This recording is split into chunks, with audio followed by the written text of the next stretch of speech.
देखना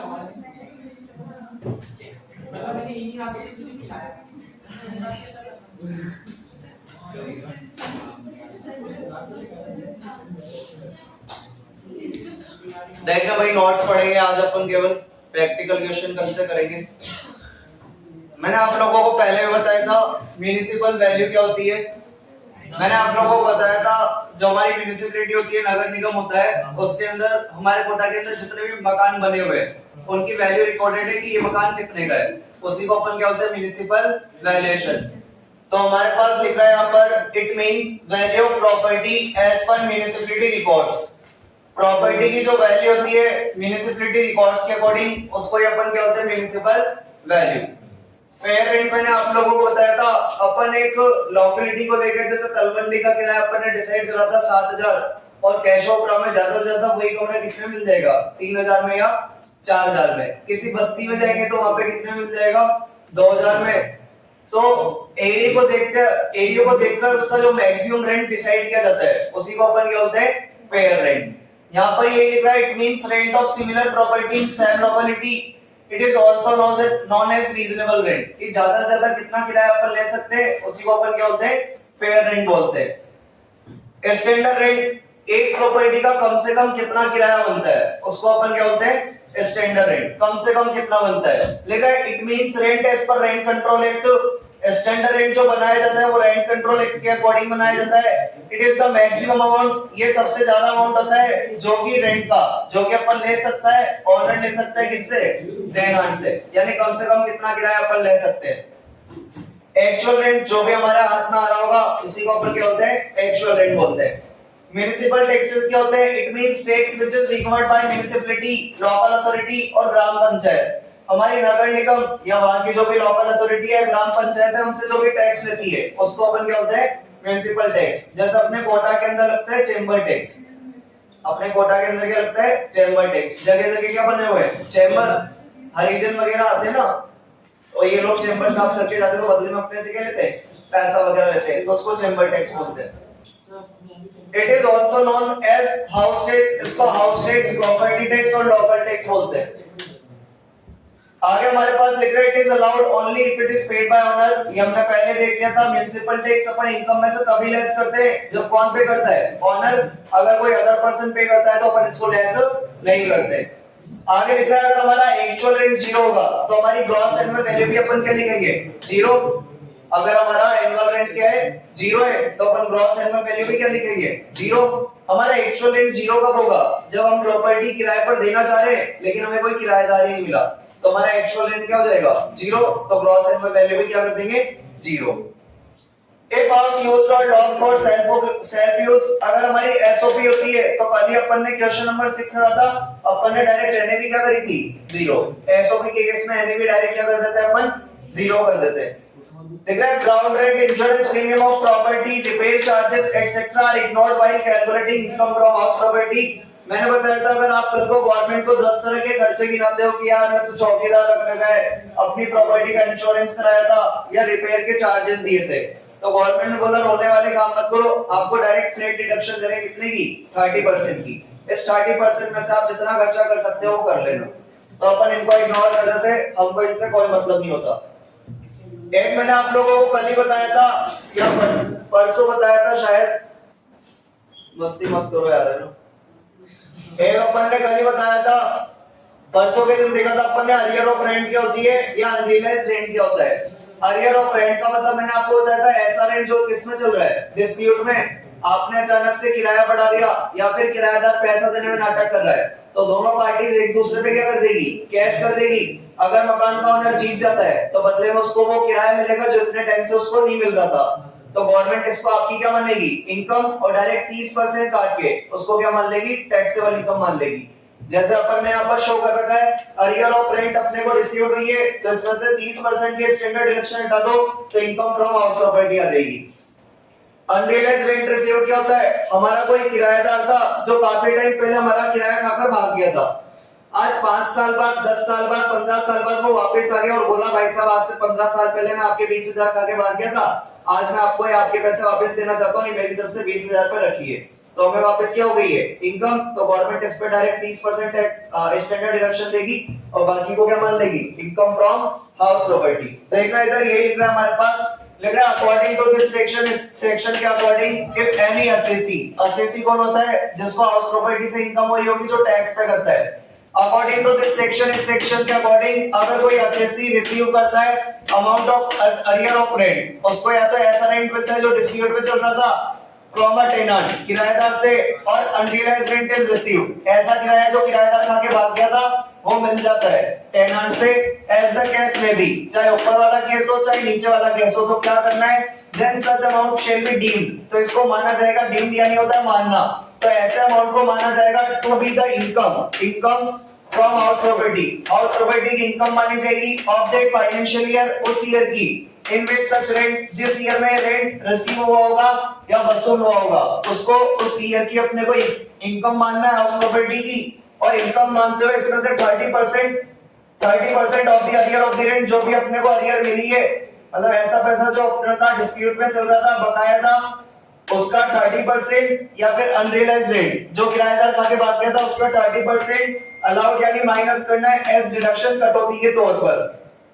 And no deduction shall be allowed in respect of any expenditure incurred for such arrear of rent। इसका मतलब क्या है, सामने वाला कोई किराएदार है जो हमारे 20,000 खा के भाग गया, तो अपन ने एक बाउंसर हायर कर लिया और उस बाउंसर को बोला, गुंडे को बोला अपन ने ये 20,000 रुपए तुझे सामने वाले से निकलवाने, इसके बदले में मैं तुझे 5,000 रुपए दूंगा, तो अपन ने 20,000 में से कितने का खर्चा कर दिया 5,000 का, तो गवर्नमेंट इसको इग्नोर कर देगी क्योंकि गवर्नमेंट डायरेक्ट कितने परसेंट की डिडक्शन दी है 30% की। तो ये चीज भी अपन ने पहले पढ़ ली थी, आज लिखी क्यों है, हो सकता है पर्टिकुलर यही टॉपिक दे दे 10 नंबर में थ्योरी में, तो आप लोगों को वहां पर 3 पेज लिख कर आने रहेंगे थ्योरी के, तो आप लोग लिख के क्या होगे, आप लोग इस बात को भी कितना खींच लोगे 3 पेज तक कि सर आपने अरियर ऑफ रेंट का मतलब बताया था ऐसा किराया जो डिस्प्यूट में चल रहा है उसमें से 30% काट के टैक्सेबल कर दो, तो 3 पेज में तो लिख नहीं सकते, तो 1 पेज की थ्योरी तो मैंने लिखवा दी, बाकी आप इसको कैसे खींचते हो वो फिर मैं बाद में बता दूंगा 10 नंबर में 3 पेज अपने को कैसे लिखने रहेंगे।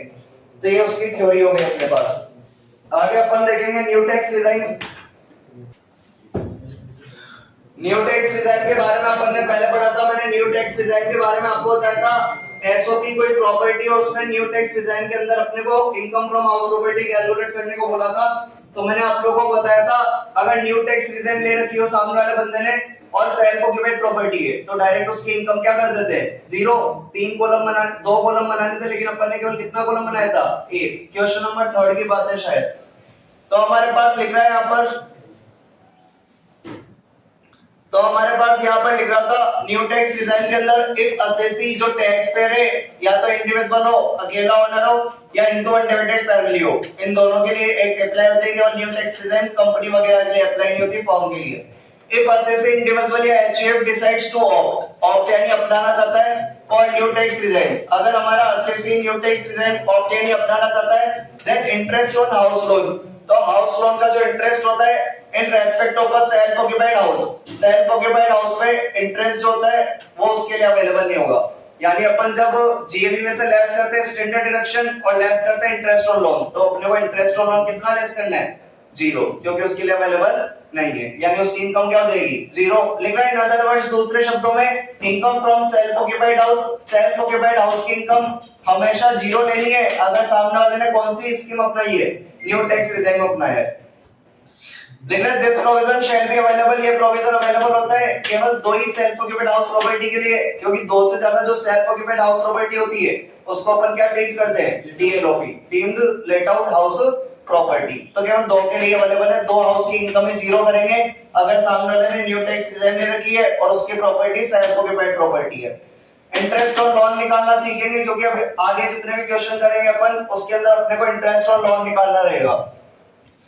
तो लिख रहा है interest on loan is allowed, allowed यानी होता है माइनस करते हैं, इंटरेस्ट ऑन लोन को माइनस करते हैं एज डिडक्शन कटौती के तौर पर अगर अपन ने लोन लिया है हाउस के लिए। अब हाउस के लिए कैसे लिया, हाउस को खरीदने के लिए, हाउस को बनवाने के लिए, हाउस की रिपेयर के लिए, हाउस की रिनोवेशन के लिए अगर आपने लोन लिया है तो उस इंटरेस्ट को अपन यहाँ से माइनस कर देंगे इनकम में से लास्ट में जब करते हैं।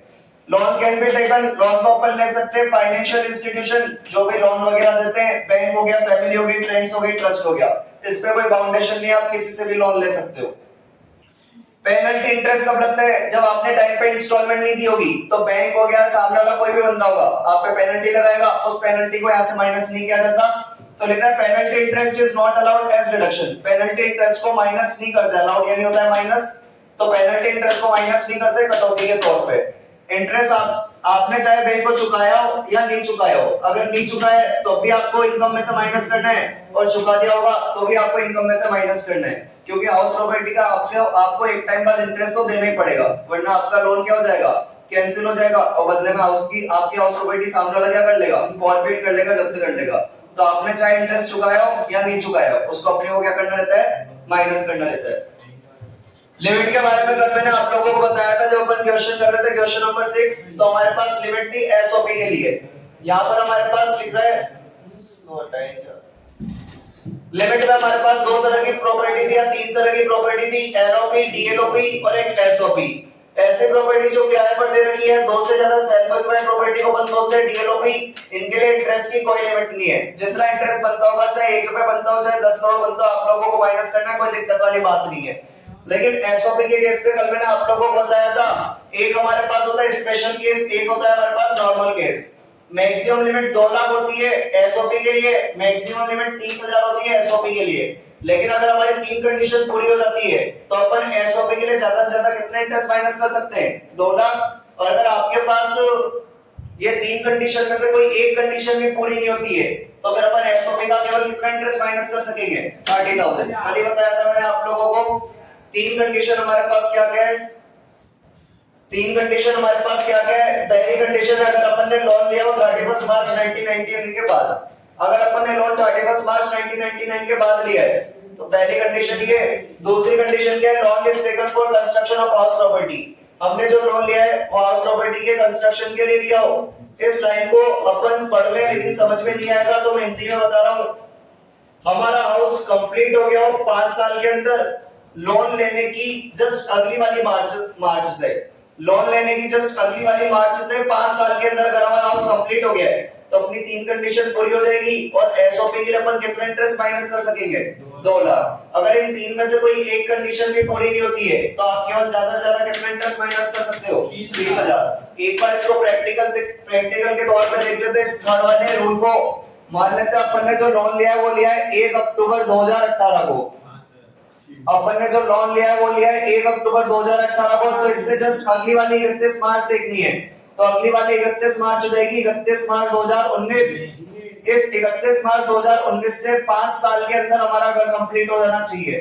तो 5 साल हमारे हो जाएंगे 31 मार्च 2020, 21, 22, 23, 24, यानी 31 मार्च 2024 से पहले हमारा घर अगर कंप्लीट हो गया है, इट मींस आपकी तीसरी कंडीशन भी पूरी मानी जाएगी। लेकिन आपका अगर मान लेते 31 मार्च 2024 के 1 अप्रैल 2024 को कंप्लीट हुआ, जस्ट एक दिन बाद ही कंप्लीट हुआ, तो फिर आपकी थर्ड कंडीशन पूरी हुई है ऐसा माना जाएगा नहीं, क्योंकि एक दिन बाद कंप्लीट हुआ है तो फिर ये वाली कंडीशन अप्लाई नहीं हुई है, तो फिर हमारा केवल लिमिट कितना रह जाएगा?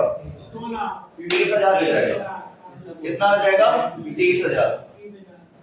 तो ये वाली बात है, अगर अपनी ये तीन कंडीशन पूरी हो जाती है तो एसओपी के लिए अपन ज्यादा से ज्यादा 2 लाख का इंटरेस्ट माइनस कर सकते हैं, और अगर इन तीन में से कोई एक कंडीशन भी पूरी नहीं होती है तो ज्यादा से ज्यादा केवल कितना इंटरेस्ट माइनस कर सकते हैं? 30,000।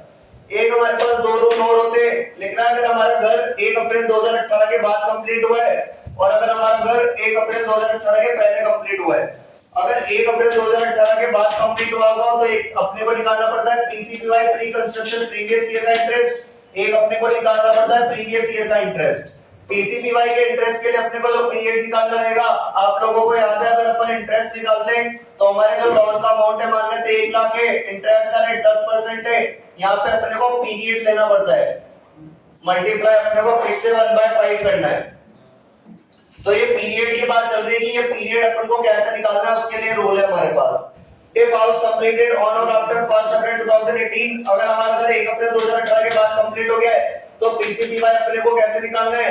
Interest from loan date to 31 March just before house completed. हमें इंटरेस्ट लेना है, जैसे मान लेते हमारे लोन लेने की डेट है 1 जुलाई 2018, तो लोन लेने की डेट हमारे पास है 1 जुलाई 2018। हमारा जो हाउस कंप्लीट हुआ है वो कंप्लीट हुआ है 1 दिसंबर 2022 को। तो हमारे पास यहाँ पर लिख रहा है interest on loan date, loan लेने की डेट से इंटरेस्ट लेना अपने को टू 31 मार्च, 31 मार्च तक जस्ट बिफोर हाउस कंप्लीटेड, यानी हाउस कंप्लीट होने के जस्ट पहले वाली 31 मार्च लेनी है। और हाउस कंप्लीट होने के जस्ट पहले वाली 31 मार्च कौन सी आएगी? 31 मार्च 2022। तो लोन अपन ने लिया, लोन लेने की डेट हमारे पास बता रखी थी 1 जुलाई 2018, हाउस हमारा कंप्लीट हुआ 1 दिसंबर 2022, यानी 1 अप्रैल 2018 के बाद। तो हाउस कंप्लीट होने के जस्ट पहले वाली 31 मार्च लेनी है, तो जस्ट पहले वाली 31 मार्च ले लेंगे। अब इन दोनों के पीरियड का, इन दोनों के बीच का पीरियड निकालना है अपने को। तो पहले आप चलो 1 जुलाई 2018 से अगली वाली 31 मार्च पे, और अगली वाली 31 मार्च कब आएगी? 31 मार्च 2019। और 1 जुलाई से लेकर 31 मार्च 2019 तक कितने महीने हो जाएंगे?